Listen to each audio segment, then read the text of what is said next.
I remember very vividly.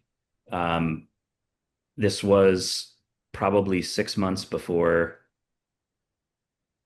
maybe longer, but before the building was completed, and um, there was no park. Actually, I think it was still a parking lot in front of the building, and they erected scaffolding and they put four projectors out there, and basically we were going to simulate what it was going to look like when we were projecting on the facade of the building, and nobody had seen it before. And I created uh, a string of things of clips that I gave to them to play on the projection system. And I remember turning the corner uh, from Lincoln Road, walking across Washington, and seeing the wall for the first time, and with the projections on it, and realizing how big of a deal it was going to be. Um, and we talked about it. I got to where the projectors were, and I started talking to Howard, and I started talking to some other members of the team, and I was like, this is going to be very different than what I think any of us thought.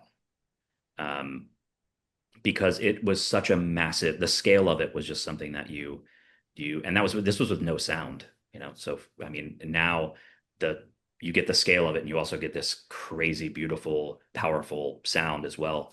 But just seeing the scale of the projections made me realize that um,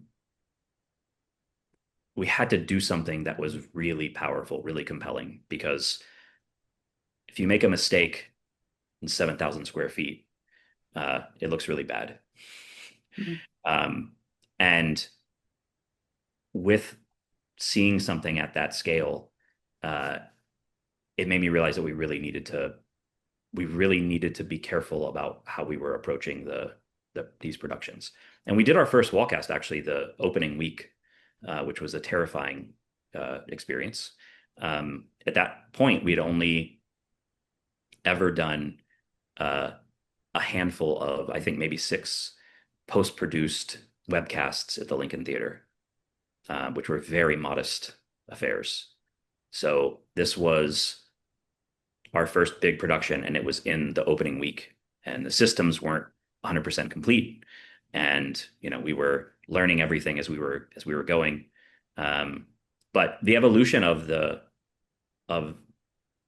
way that we approach Wallcast, it started off essentially the same way, but we've been able to evolve because we've gotten better at it, um, to the point now where we're essentially, we want to tell the story of the music visually, so that anybody that's watching, and in a compelling way, so that anybody that's watching will learn a little bit about the music. They'll hear things that they didn't hear because we're presenting things in a very particular way.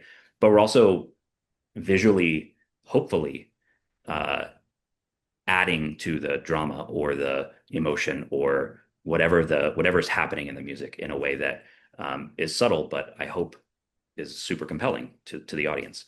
Um, I love to hear when people say that they prefer to watch in the park. I think that even though our hall is very intimate, you there's nothing like seeing the type of presentation that we present for every wallcast.